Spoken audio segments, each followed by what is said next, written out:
In today's video, we have some news and notes from the NHL press conference with Bettman and Daly. We have some injury updates, and we have some trade rumors concerning teams like the Montreal Canadiens, Vancouver Canucks, Nashville Predators, and the Anaheim Ducks. We'll jump into that coming up next.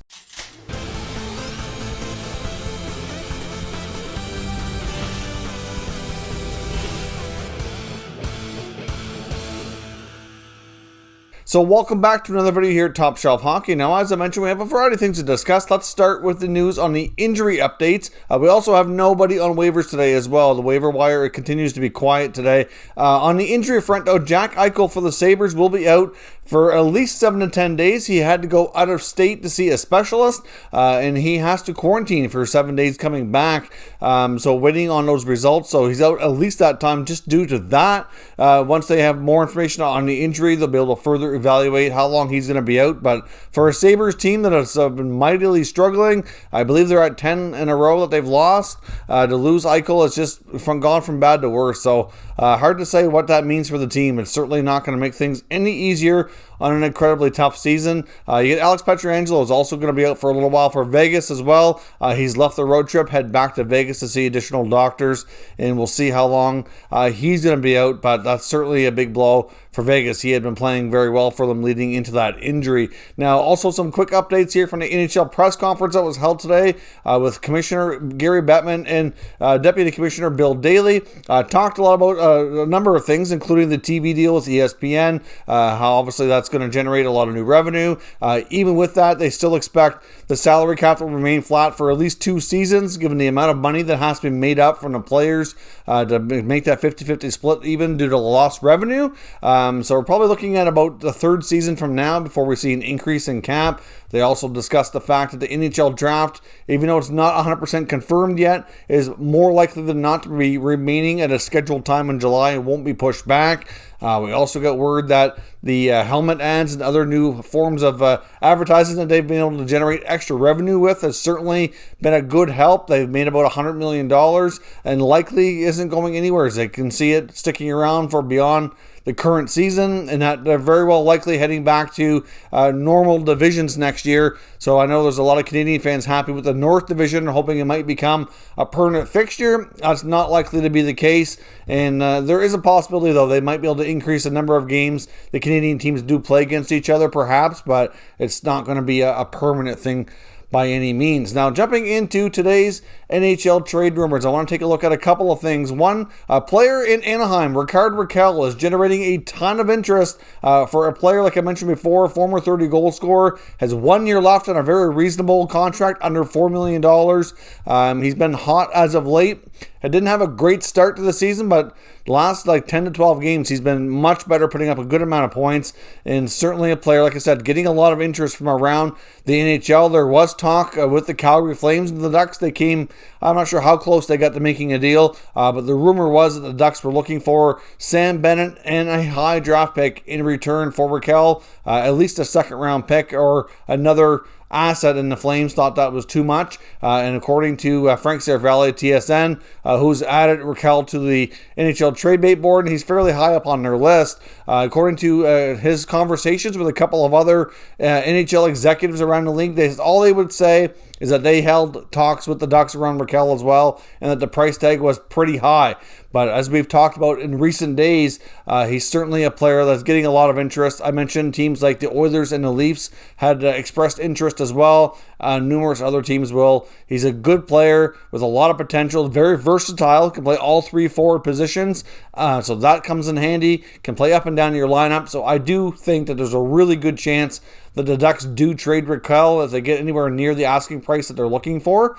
So we'll see, but certainly a player generating a lot of buzz. A few other players, including veteran center iceman Adam Henrique, who went through waivers earlier, as well as Danton Heinen. Heinen's name has been out there in linked talks to Vancouver before. Of course, that trade never materialized. But the Ducks have been trying really hard to swing some big trades in the last number of months here. They were in on the Pierre-Luc Dubois deal. Obviously, they didn't get their man, didn't get the deal done, but they tried. They had inquired about Patrick Laine, never got that one done. Of course, they had been talking to Vancouver about Jake Virtanen as of late, and of course, that kind of fell through due to Virtanen's contract being a little bit too much money. And even before the the Leafs moved Kasperi Kapanen to Pittsburgh in the offseason. They were trying to get in on him as well. Another player that they had a lot of interest in, and they just haven't been able to pull the trigger here. So obviously, Bob Murray's going to have to increase his offers here, be willing to move some of those young players. I know there's a few of the younger players that they might be starting to, have some reservations on their progress being stalled a bit. So it wouldn't be completely shocking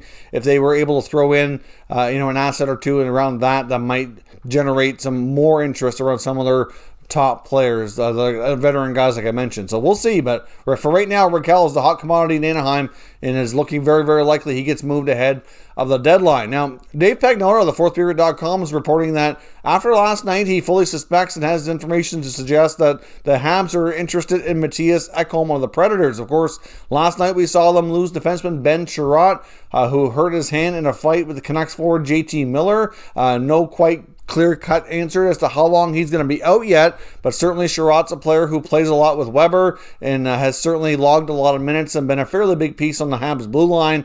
So with him being out, they do have Victor Mete, who will get more playing time in the short term here, which is a good opportunity for him to get in the lineup and see. But obviously, if he's out any kind of length of time, that does increase the likelihood that they might go for somebody a little bit more experienced on the open market, and he expects Montreal to join the group of teams that have been kicking tires on a Mattias Ekholm trade from the Nashville Predators. Now, I believe we're looking at a couple of assets going back to the Preds for a deal to get done based on what we're seeing and numerous reports out there. Probably going to take at least a good young asset and maybe a first-round pick. I mean, he's signed for this year and next at a reasonable contract under $4 million. Good stay-at-home defenseman who can play both ends of the ice. He can contribute offensively a bit as well, but certainly an interesting player to keep your eye on. I'm not sure that Marc Bergevin goes all out and makes a deal quickly. I think we're going to see a number of teams kind of kick tires on his players and be one of the top guys talked about heading into the deadline. But I think they'll take their chances here, see the extent of Chiarot's injury, give Mete a chance to play, and reevaluate before they jump into anything too much there, because they're going to have to give up a decent asset or two, probably a first-round pick, maybe a young player, something to that effect, and they're going to want to be cautious on that. I would say Mete would probably be the young player to go, and then obviously maybe a high pick on top of that. So we'll see what Marc Bergevin does, but I don't expect a knee-jerk reaction here, but I'm not surprising to hear that they might be now at least watching the Ekholm situation more closely and getting involved with the talks to determine what they want to do. Now, lastly here, also want to touch on the Vancouver Canucks, who are apparently getting some calls and some interest in defenseman Nate Schmidt and forward Tyler Mott. And of course, Mott's out injured right now, but certainly both players will generate more buzz heading into the deadline if the Canucks are not looking like they're going to be a playoff team. Of course, they lost to the Habs 5-1 last night, and right now they're in 6th place in the division. And certainly, it's not out of a complete stretch here that they couldn't make a comeback and get back into the picture, but it's getting tougher and tougher, obviously, as each game goes by. We're at the halfway point of the year now, so the standings don't typically change a whole lot from the second half of the year, but it can happen in a shortened season. So we'll see. I don't expect any knee-jerk reactions here from Benning. There certainly is a few players I know he's open to trading, like we mentioned before, like a Jake Virtanen. I highly doubt anybody's going to come and take Louis Eriksson off their hands, but that's another player that they would gladly move in a heartbeat. I know Brandon Sutter's a name that's been out there pending UFA. Sutter might be going to a team like the Edmonton Oilers, for example, who there was some rumors about that. But when it comes to Nate Schmidt, I mean, you have to look at the situation and say he's making a lot of money. I mean, he's going to be 30 years old.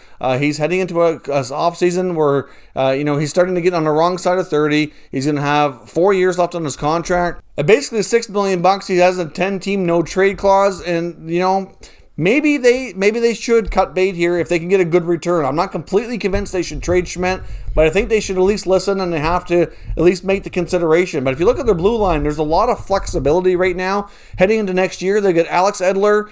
They've also got Jordy Ben. They got Chatfield and Rafferty are all pending unrestricted free agents, so they have flexibility in who comes back and who doesn't. They also have Hughes and Ulevi as RFAs. Besides this Nate Schmidt here, they've only got Tyler Myers locked up longer term. So do they want to go with those two guys as like the veteran anchors around and build around the younger players with them? Or do they want to go in a different direction? I mean, if there's enough interest in Schmidt to move that contract, it just might be something that they have to do. I mean, he's been an okay player for them, but he certainly, many feel like he was an upgrade compared to the defensemen they lost, like Stetcher and Tanev. But overall, the team hasn't been better. They've taken some steps back, and at this point, Benning has to consider everything. When it comes to Mott, he's certainly a really solid top six forward. Really shown that in the bubble last year, which got a lot of people's attention. And obviously, he still has another year in his deal as well. So for teams looking to add some physicality, some grit, and somebody who can chip in offensively in their bottom six, I can understand why the interest is there. So there's certainly enough of things for Jim Benning to consider here. Obviously, they have some guys like Tanner Pearson who might be on the move as well. And they have, the cap situation in Vancouver is not fantastic, with some mega deals coming for guys like Pettersson and Hughes. They have some really hard, tough decisions to make. So with the interest generated on these players, let me know what you think down below. Should they consider moving Nate Schmidt if the offer is right? And what would it take to pry him away from the Canucks if you're Jim Benning? Let me know your thoughts in the comments and we'll discuss further. If you're new to the channel, consider subscribing and turning on your notifications so you don't miss any future content. And give this video a thumbs up if you enjoyed it. I'd appreciate it if you did. As always, thank you for watching, and I'll catch you next time.